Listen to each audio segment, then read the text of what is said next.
Bonjour tout le monde. Dans cette vidéo, on va essayer de parler de la somme des termes d'une suite arithmétique.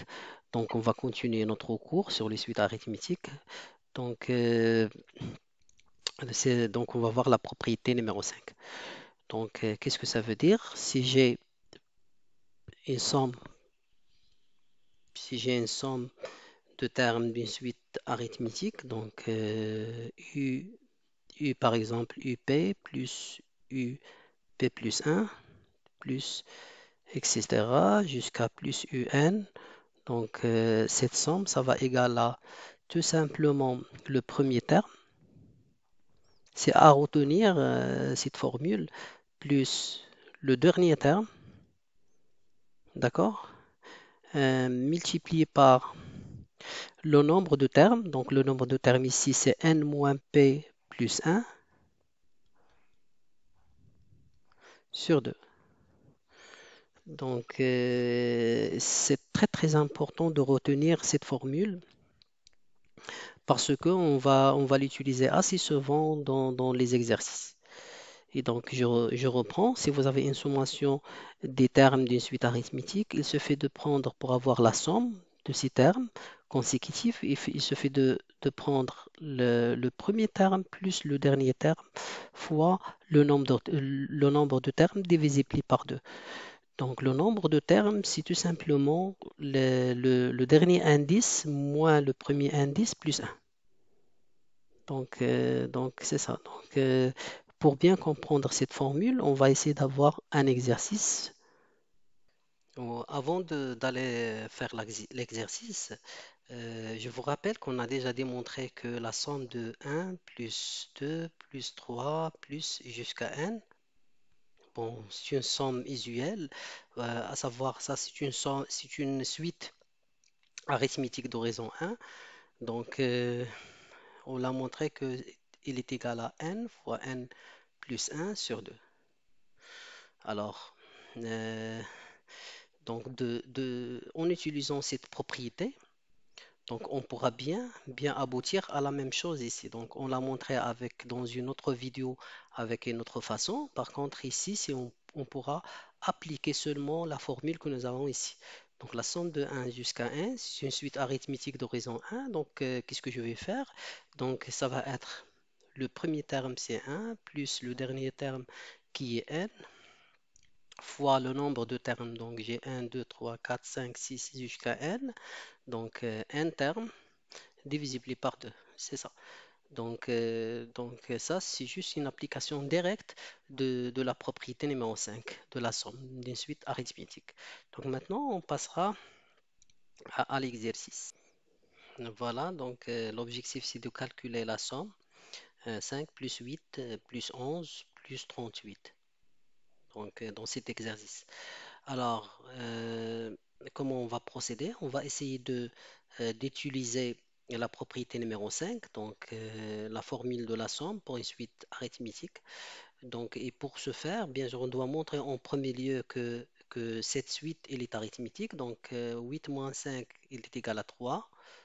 11 moins 8 c'est 3, etc. jusqu'à 38. D'accord? Il s'agit bien d'une suite arithmétique de raison 3. D'accord? Ce qu'on va faire, la suite, la suite, il est il est bien arithmétique. D'accord?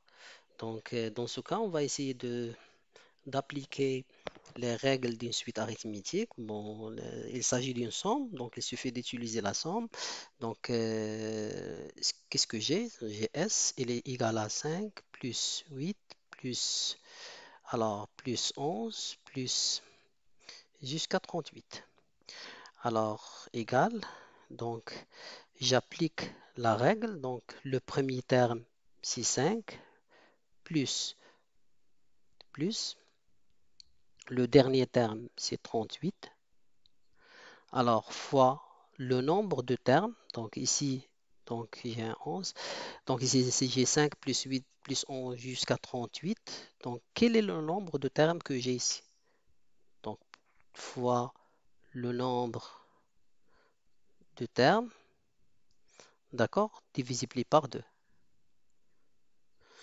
Donc, le nombre de termes ici n'est pas évident, hein. Donc, vous voyez que si vous avez par exemple un nombre de termes qu'on pourra compter, donc déjà, il n'y a pas de problème, vous pouvez toujours le faire. Mais si j'ai par exemple un dernier terme qui est 200 ou 300 ou même 1000 et quelques, c'est quasiment très difficile de compter le nombre de termes.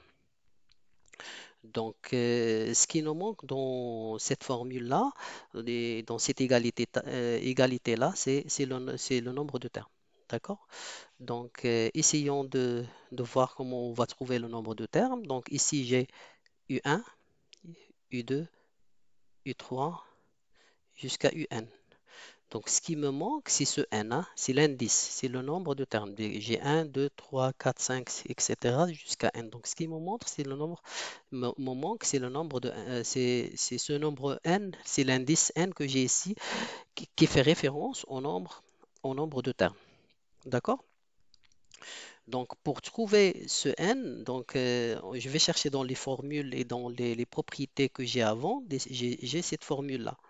D'accord? Donc, j'ai cette formule-là où j'ai UN égale UP, un terme, plus N moins P. Donc, N ici, je pourrais le trouver si j'ai un terme de la suite plus la raison.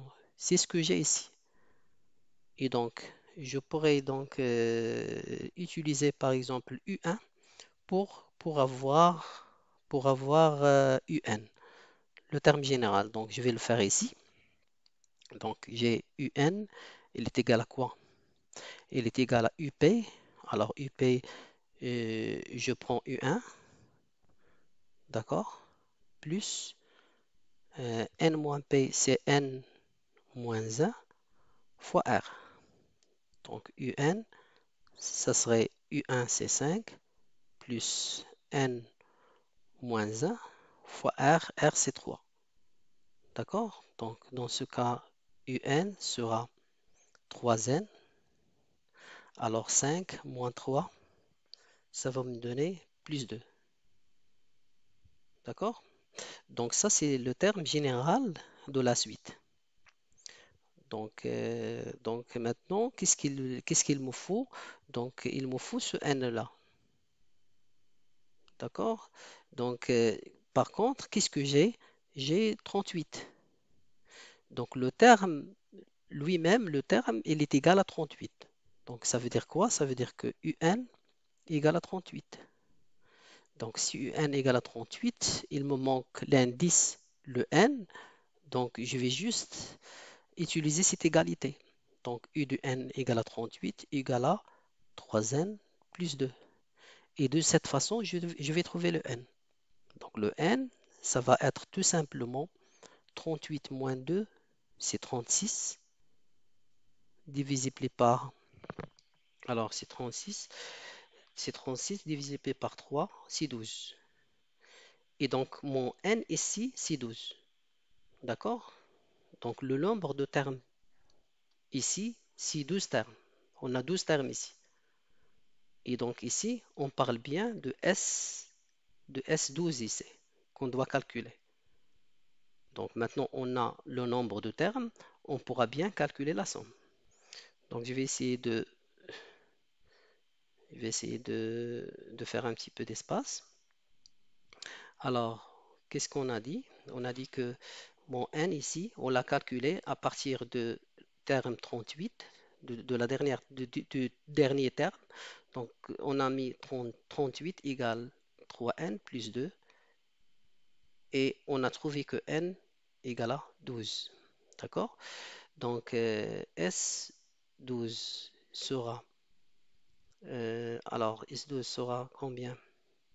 Sera le nombre de termes qui est 12 fois U1 plus UN, donc c'est U1 c'est 5 plus 38 divisé par 2. D'accord? Donc 6 divisé par 2, c'est 6 fois 43, ça va me donner 258. Et c'est ça la somme de ces termes-là, de 12 premiers termes de cette suite arithmétique. Donc j'espère que vous avez bien compris. Bien sûr, ici, c'est très très important de faire la différence entre l'indice d'un terme et la valeur du terme. Donc ici, on parle par exemple, dans ce cas-là, par exemple, on parle de l'indice 3, ça veut dire U3, le terme numéro 3. Par contre, la valeur du terme, c'est 11. D'accord? Et des fois, j'ai la valeur du terme et j'ai pas l'indice. Et dans ce cas, j'utilise cette formule, d'accord? Si j'ai un terme et j'ai la raison de la suite, je pourrais trouver facilement, j'utilise cette égalité pour trouver l'indice n, d'accord? Et de cette façon, on pourra trouver le nombre de termes si j'ai une sommation comme celui-là. Voilà. Merci beaucoup et si vous avez des questions, merci de me laisser des commentaires ou bien vous pouvez me contacter directement sur WhatsApp. Merci beaucoup.